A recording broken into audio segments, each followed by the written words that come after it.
गैरसैंण विधानसभा session का आज दूसरा दिन। शाम 4 बजे पेश होगा अनुपूरक बजट। करीब 5,000 करोड़ का होगा बजट।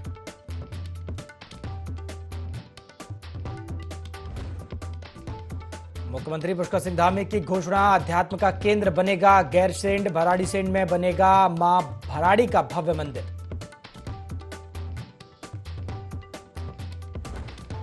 देहरादून में सड़कों पर उतरे कांग्रेसी, ईडी के खिलाफ जमकर की नारेबाजी, पुलिस से धक्का मुक्की।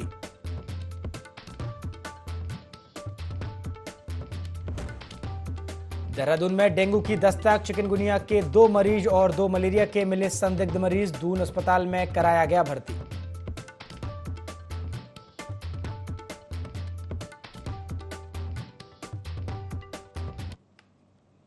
नमस्कार, IND 24 देख रहे हैं आप और मैं हूं आपके साथ प्रभात पांडे। बुलेटिन की शुरुआत खबरों के साथ करेंगे। विधानसभा के मानसून सत्र के दूसरे दिन शाम 4 बजे धामी सरकार अनुपूरक बजट पेश करेगी, लेकिन उससे पहले दूसरे दिन कार्रवाई के दौरान धामी सरकार ने सर्वसम्मति से उत्तराखंड लोक एवं निजी संपत्ति क्षति वसूली विधेयक 2024, उत्तराखंड उत्तर प्रदेश नगर निगम अधिनियम 1959 संशोधन विधेयक 2024 और उत्तराखंड उत्तर प्रदेश नगर पालिका अधिनियम 1916 में किए गए संशोधन विधेयक को पारित करा लिया है। इसके साथ ही विधेयकों के वेतन भत्ते बढ़ाने के लिए गठित तदर्थ समिति का प्रथम प्रतिवेदन भी सदन में प्रस्तुत किया गया, जो सर्वसम्मति से पारित हो गया। यानी विधायकों के वेतन में 30,000 रुपए की बढ़ोतरी के साथ ही भत्तों और व्ययिक सहायता के वेतन में बढ़ोतरी हो गई है।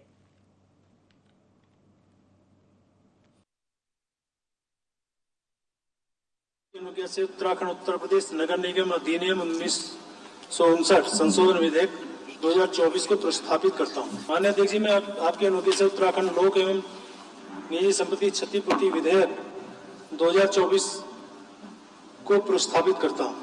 माननीय अध्यक्ष जी, मैं आपके अनुज्ञा से उत्तराखंड राज्य विधानसभा विविध संशोधन विधेयक 2024 को प्रस्तावित करने के सदन से अनुज्ञा मांगता हूँ। माननीय अध्यक्ष जी, मैं आपके अनुज्ञा से उत्तराखंड राज्य विधानसभा विविध संशोधन विधेयक 2024 को प्रस्तावित करता हूँ। माननीय अध्यक्ष जी, आपके अनुज्ञा से उत्तराखंड उत्तर प्रदेश जमींदारी विनाश एवं भूमि व्यवस्था अधिनियम 1950 संशोधन विधेयक 2024 को प्रस्तावित करता हूँ। उत्तराखंड कारागार एवं सुधारात्मक सेवाएं विधेयक 2024 को प्रस्तावित करने हेतु सदन की अनुज्ञा मांगता हूँ। माननीय मुख्यमंत्री जी। माननीय अध्यक्ष जी, मैं आपके अनुज्ञा से उत्तराखंड कारागार और सुधारात्मक सेवाएं विधेयक 2024 को प्रस्तावित करता हूं। उत्तराखंड हाईकोर्ट ने राज्य सरकार को 25 अक्टूबर तक निकाय चुनाव संपन्न कराने के निर्देश दिए हैं। कोर्ट के इस फैसले के बाद कांग्रेस प्रदेश अध्यक्ष करण माहरा ने प्रतिक्रिया देते हुए कहा है कि अभी भी निकाय चुनाव होने में समय लगेगा। माहरा ने कहा है कि देहरादून समेत प्रदेश के तमाम निकायों में परिसीमन को लेकर आपत्ति है, जिसे इतने जल्दी दूर किया जाना संभव नहीं है। इसलिए निश्चित रूप से निकाय चुनाव होने में अभी समय लगेगा। निकाय चुनाव को लेकर भाजपा प्रदेश अध्यक्ष महेंद्र भट्ट ने कहा है कि तय सीमा में ही निकाय चुनाव संपन्न कराए जाएंगे। जल्द ही बीजेपी पैनल भी बनाएगी और निकायों के लिए प्रभारी भी नियुक्त करेगी। उसके बाद प्रत्याशी चयन की प्रक्रिया शुरू की जाएगी। परिसीमन को लेकर केवल देहरादून में नहीं, अन्य जगहों में भी काफी ऑब्जेक्शंस है और उसका निस्तारण करना आवश्यक है। चाहे कुछ भी उसका निकले मसौदा, लेकिन उसकी जांच होनी आवश्यक है। और अगर उनमें कोई ऑब्जेक्शन है, जेन्युइन ऑब्जेक्शन है, तो उनको देखा जाना चाहिए, उस पर कार्रवाई भी होनी चाहिए। तो इसीलिए मैं कह रहा हूँ कि इसमें अभी समय लगेगा। बहुत जल्दी अपने जो निकाय चुनाव के लिए हम प्रेक्षक को भेजने वाले हैं, उनकी हम घोषणा कर देंगे। हम नगर निगमों के लिए 2-2 कार्यकर्ता भेज रहे हैं और नगर पालिकाओं के जिला केंद्र के आधार पर हम 3-3 कार्यकर्ताओं को भेज रहे हैं। तो सब जगह जाकर बहुत जल्दी उनकी जो प्रत्याशी के संदर्भित जो गाइडलाइन है, प्रत्याशी के बारे में जो नाम है, वो हम तक पहुंचेंगे। बाद में उनका कार्यकर्ताओं बीच में रायशुमारी के साथ एक पब्लिक सर्वे के माध्यम से प्रत्याशी घोषणा करेंगे। उत्तराखंड आंदोलनकारी मंच ने शहीद स्थल झूलाघर पर बैठक का आयोजन किया, जिसमें राज्य आंदोलनकारियों को 10% क्षैतिज आरक्षण बिल पर राज्यपाल की स्वीकृति मिलने के बाद मुख्यमंत्री पुष्कर सिंह धामी और राज्यपाल का आभार व्यक्त किया। इस दौरान वक्ताओं ने कहा कि 2013 से राज्य आंदोलनकारी अपने आश्रितों के लिए आरक्षण की मांग कर रहे थे। इसके बाद मुख्यमंत्री के साथ बैठक आयोजित की गई, जिसमें उनकी ओर से आरक्षण बिल को स्वीकृति के लिए राज्यपाल के पास भेजा गया, जिस पर राज्यपाल की मोहर लगने के बाद राज्य आंदोलनकारियों को बहुत बड़ी राहत मिली है। इसके साथ ही राज्य आंदोलनकारियों के चिन्हीकरण की मांग को भी प्रमुखता से रखा गया है और उम्मीद है कि जल्द ही राज्य आंदोलनकारियों को चिन्हित कर उन्हें सारी सुविधाएं मुहैया कराई जाएंगी। उत्तराखंड आंदोलनकारी मंच ने आज सरकार का और महामहिम राज्यपाल महोदय का आभार व्यक्त करने के लिए ये सभा बुलाई थी, जिसके अंदर हमारे आंदोलनकारी मंच के प्रदेश के नेता हैं, अध्यक्ष हैं जगमोहन सिंह नेगी। धामी सरकार का जो बिल था भेजा हुआ था क्षितिज आरक्षण का, राज्य आंदोलनकारी को हॉरिजेंटल जो 10% आरक्षण है उस बिल को पास कर दिया है। इसलिए हम सब उत्तराखंड आंदोलनकारी और उत्तराखंड आंदोलनकारी संगठन माननीय मुख्यमंत्री और माननीय महामहिम राज्यपाल का आभार व्यक्त करते हैं और उनको धन्यवाद अदा करते हैं और उनको सैल्यूट करते हैं कि उन्होंने जो है राज्य आंदोलनकारियों की जो नौकरियों के रास्ते खोले हैं। लगातार 13 वर्षों से संघर्ष करते हुए उत्तराखंड के तमाम आंदोलनकारी 10% क्षैतिज आरक्षण के लिए जो लगातार मांग चल रही थी और उसके लिए धरना प्रदर्शन और कई तरह के संघर्ष करते आ रहे आंदोलनकारियों को 19 तारीख को राज्यपाल द्वारा क्षैतिज आरक्षण पर साइन किए गए और प्रदेश सरकार उसको तुरंत लागू करेगी। परंतु देर आए दुरुस्त आए और सरकार का हम धन्यवाद करते हैं। उच्च न्यायालय स्थगन के आदेश के बावजूद वर्तमान मुख्यमंत्री ने हमारी बात को समझा और तमाम उस दर्द को जब 30 जून की वार्ता की उनको गंभीरता को समझते हुए उन्होंने इस बात को लेके जो हमें रक्षाबंधन को जो हमें उपहार जो दिया है उस बात के लिए मैं माननीय मुख्यमंत्री का, महामहिम राज्यपाल का, जो भी इस प्रक्रिया के अंग रहे उनको मैं धन्यवाद देता हूँ, बधाई। उधम सिंह नगर में नर्स के साथ रेप के बाद हत्या का मामला लगातार तूल पकड़ता जा रहा है। घटना के बाद विरोध प्रदर्शन का दौर लगातार जारी है। पुलिस ने एक आरोपी को गिरफ्तार कर जेल भेजने और एसएसपी द्वारा मामले की जांच के लिए एसआईटी का गठन किए जाने के बाद भी रोष थमता नजर नहीं आ रहा है। किच्छा में दर्जनों युवाओं ने पोस्टर बैनर के साथ पैदल मार्च निकाला। इस दौरान प्रदर्शन कर रहे युवाओं और महिलाओं ने पीड़िता को न्याय देने, दोषी को फांसी देने और नर्स हत्याकांड की सीबीआई जांच करने की मांग करते हुए नारेबाजी की। प्रदर्शन के दौरान रुद्रपुर से मृतका के परिजन भी किच्छा पहुंच गए और प्रशासन पर तमाम गंभीर आरोप लगाए।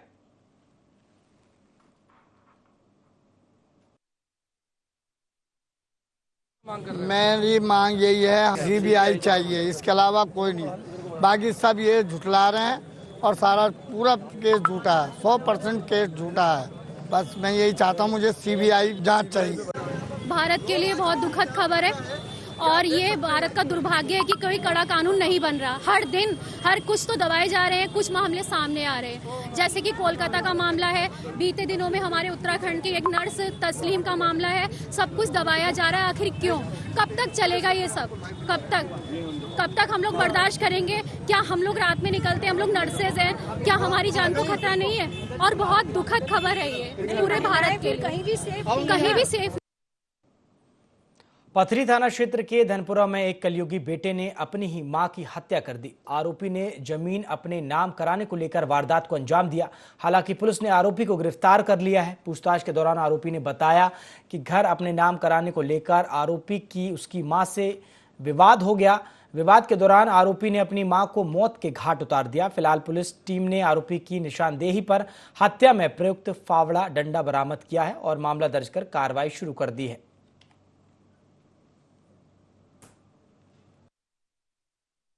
अगस्त को पथरी धनपुरा क्षेत्र में एक युवक के द्वारा अपनी मां की हत्या किए जाने की सूचना पर पुलिस टीम वहां पहुंची थी।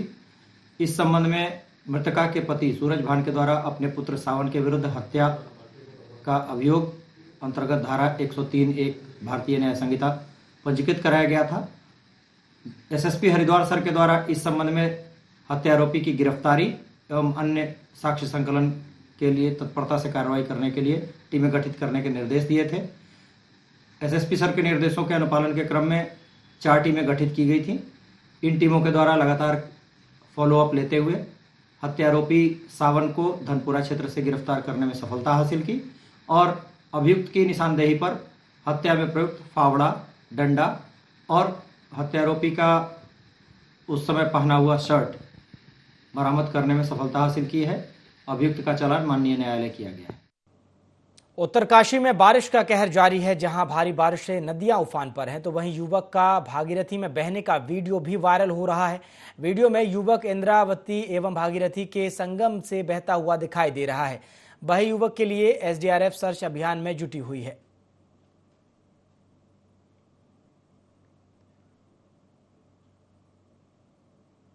बारिश का कहर लगातार जारी है, नदियां उफान पर हैं और भागीरथी नदी में युवक बह गया है, जिसके लिए एसडीआरएफ की टीम लगातार सर्च ऑपरेशन भी चला रही है।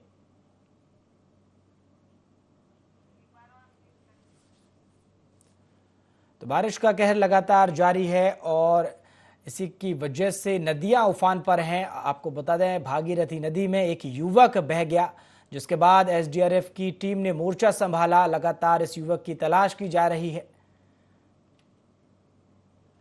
भारी बारिश से नदियां उफान पर हैं। लगातार लोगों को सलाह भी दी जा रही है कि उफान वाले क्षेत्रों से दूर रहें। उसके बावजूद एक युवक भागीरथी नदी में बह गया है। उत्तराखंड विधानसभा मानसून सत्र का दूसरा दिन है। सदन की कार्रवाई शुरू होने से पहले कांग्रेस ने सरकार के खिलाफ मोर्चा खोल दिया है। कांग्रेस ने एड की कार्रवाई के खिलाफ विधानसभा के गेट पर विरोध प्रदर्शन किया और अडानी और सेबी मामले में जेपीसी जांच की मांग की है। इसी के साथ ही विपक्ष ने कहा है कि सरकार सदन को चलाना नहीं चाहती, सरकार मात्र औपचारिकताएं पूरी कर रही है। तो जिस तरह से ईडी लगातार कार्रवाई कर रही है, ईडी की कार्रवाई के खिलाफ अब जो कांग्रेस है उसने हल्ला बोला हुआ है, मोर्चा खोला हुआ है और ये प्रदर्शन की तस्वीरें हम आपको दिखा रहे हैं। विधानसभा मानसून सत्र का आज दूसरा दिन है और कांग्रेस जो है लगातार सरकार पर गंभीर आरोप भी लगा रही है।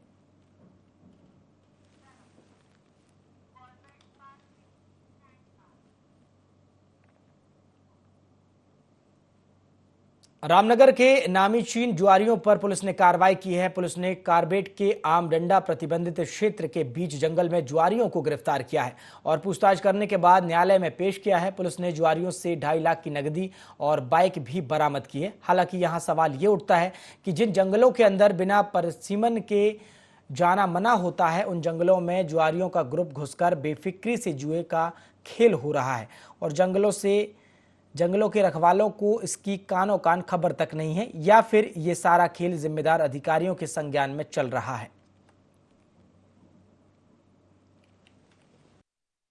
काफी समय से जुए की शिकायत मिली थी। पुलिस द्वारा मुखबिर की सूचना पर आज कुल 8 जुआरियों को करीब 2.5 लाख रुपए के साथ गिरफ्तार किया गया है और कुछ बाइकें भी हमारे द्वारा वहां सीज की गई हैं और इस संबंध में जो है जो लोग इस वारदात में लिप्त थे उनके संबंध में जानकारी की जा रही है और मुलजिमों को रिमांड हेतु पेश किया जाएगा। जुआ खेले थे, सभी को पकड़ लिया है। अन्य लोगों के बीच में तलाश की जा रही है कि जो लोग इसमें इन्वॉल्व थे, हमारे द्वारा विस्तृत पूछताछ कर उनको इस संबंध में आवश्यक कार्रवाई की जाएगी। हमारे द्वारा लगातार सक्रिय रहकर जो भी सूचनाएं संकलन की जाएंगी, उनकी पुष्टि होने पर हमारे द्वारा आगे भी इस संबंध में वैधानिक कार्रवाई की जाएगी। उधम सिंह नगर में दर्दनाक सड़क हादसा हो गया, जहां नैनीताल हाईवे पर तेज रफ्तार कार ने ई रिक्शा को टक्कर मार दी। 3 महिलाओं समेत एक युवक की मौत हो गई है। बता दें कि गर्भवती महिला की डिलीवरी कराने जा रहे एक ही परिवार के 3 महिला सदस्यों समेत एक युवक की मौत हो गई है। फिलहाल पुलिस ने कार चालक को हिरासत में ले लिया है। तो कार ने ई रिक्शा को टक्कर मारी है। हादसे में 4 लोगों की मौत हुई है। आपको बता दें, एक ही परिवार के 3 लोगों की मौत हुई, जबकि एक युवक की भी मौत हुई है। पुलिस ने कार्रवाई की है। कार चालक को पुलिस ने हिरासत में लिया है।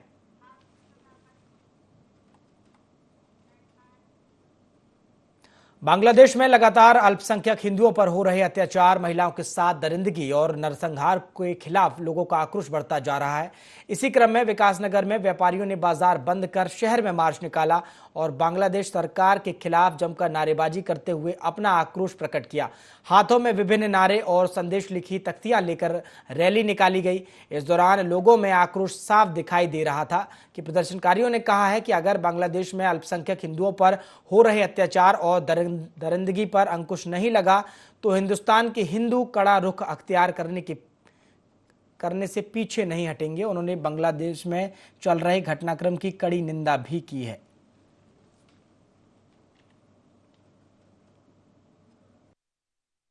बंद इसलिए है कि ये जो बांग्लादेश में अत्याचार हुआ है हिंदुओं पर, उसके आक्रोश में ये व्यापार मंडल ने ये आक्रोश रैली निकाली है, जिससे कि पूरा बाजार हमने हाफ डे बंद रखने के लिए बोला है। तो पूरे व्यापारियों ने साथ दिया है।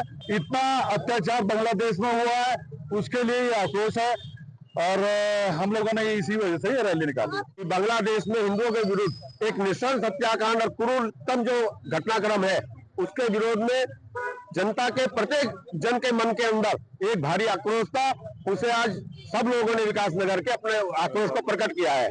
कि बाजार हमारा आधे दिन के लिए बंद है और जन आक्रोश रैली में विकासनगर प्रत्येक जन इस आंदोलन में अपनी सहभागिता कर रहा है और व्यापार मंडल विकासनगर बांग्लादेश सरकार की इस नरसंग हत्याकांड के लिए घोर भर्त्सना करता है। कांग्रेस के राष्ट्रीय अध्यक्ष मल्लिकार्जुन खड़गे के अनुरोध पर कांग्रेस ने देश भर में ईडी कार्यालय का घेराव किया और कांग्रेस ने हर जिलों पर प्रदर्शन किया है। ईडी दफ्तरों के बाहर विशाल कांग्रेस कार्यकर्ताओं की रैली निकाली गई, प्रदर्शन किया गया। ईडी के खिलाफ लगातार नारेबाजी भी की गई। कांग्रेस प्रदेश अध्यक्ष करण माहरा ने इसको लेकर बयान भी दिया है। आपको बता दें, करण माहरा के नेतृत्व में कांग्रेस कार्यकर्ताओं ने ईडी कार्यालय का घेराव किया है।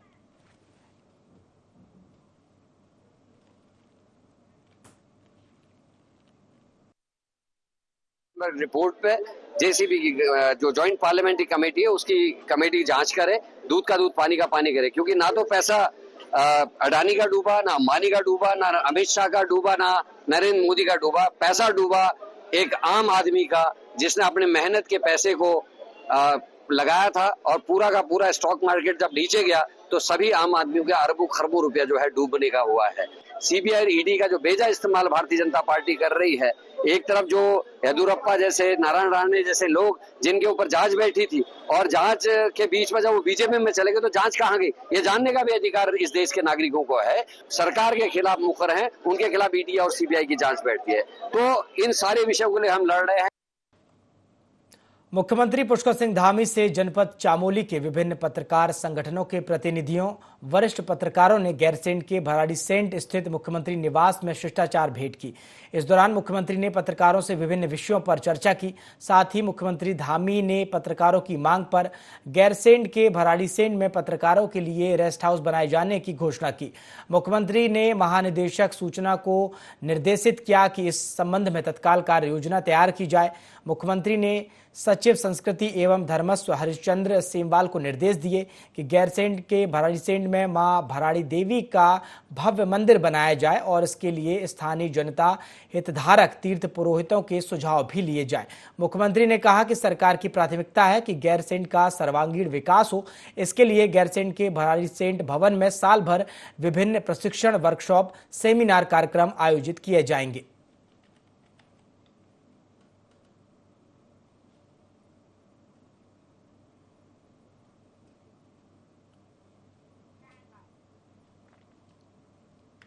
हरिद्वार कॉरिडोर योजना को लेकर मुख्य मेला नियंत्रण कक्ष में हरिद्वार कॉरिडोर योजना के सलाहकार समिति की बैठक हुई।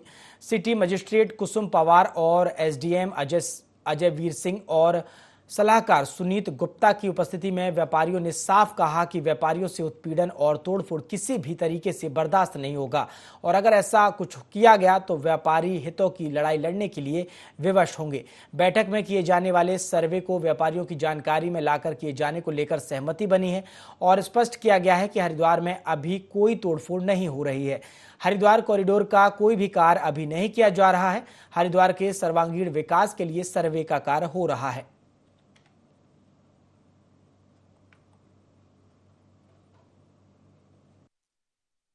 व्यापारियों को ये कंफ्यूजन है कि हम सरकार दुकानों को तोड़ने की योजना बना रहे हैं, जबकि सरकार की तरफ से अभी ऐसी कोई निर्देश नहीं है। अभी ये केवल सर्वे हो रहा है। सर्वे में इस चीज़ का जो है आकलन होगा कि कहाँ कहाँ किन चीज विकास कार्यों की आवश्यकता है, कहाँ सड़क पे जो है फुटपाथ बनना है, कहाँ सड़क पर जो है लाइट्स लगनी है, घाटों का सौंदर्यीकरण किस तरीके से होना है या और अन्य विकास के कार्यों ने अभी सरकार की तरफ से ऐसा कोई निर्देश नहीं है। ना ही हमने कोई ऐसा प्लान बनाया है कि किस जगह पर दुकानों को तोड़ना है या किसी मकान को तोड़ना है। ऐसी कोई योजना अभी तक हमने नहीं बनाई। हमारा जो डाउट था, सर्वे को लेकर जो डाउट था वो क्लियर हो गया, लेकिन हमने बहुत स्पष्ट रूप से कह दिया है हरिद्वार ऋषिकेश कॉरिडोर योजना में अगर तोड़फोड़ हुई तो हम किसी भी कीमत पे बर्दाश्त नहीं करेंगे।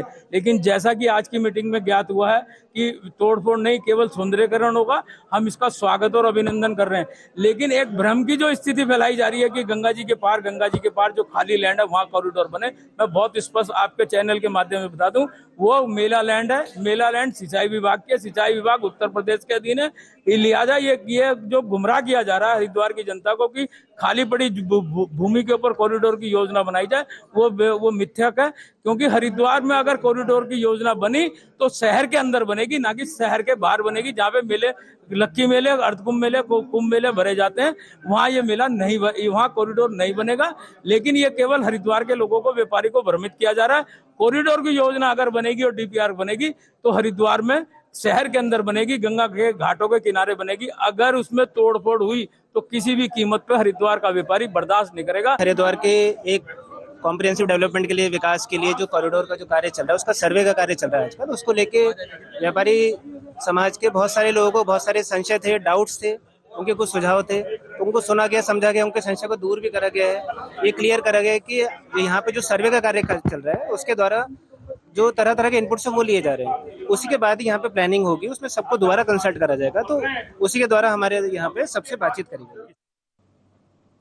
कोलकाता में महिला डॉक्टर के साथ रेप के बाद हत्या मामले से पूरा देश आक्रोशित है। हर जगह लोग सड़कों पर आकर अपना विरोध दर्ज करा रहे हैं। जहां एक और देश भर के डॉक्टरों ने हड़ताल की, तो वहीं अब उनके साथ टीचर्स भी कंधे से कंधा मिलाकर उनके साथ खड़े नजर आ रहे हैं। धर्मनगरी हरिद्वार के तमाम पब्लिक स्कूलों के स्टाफ और टीचर्स ने गंगा घाट पर पहुंचकर कोलकाता में महिला डॉक्टर के प्रति अपनी संवेदनाएं प्रकट करते हुए कैंडल मार्च निकाला और मां गंगा से प्रार्थना की। वहीं महिला डॉक्टर की आत्मा को अपने चरणों में स्थान दें और दोषियों को कड़ी से कड़ी सजा दें।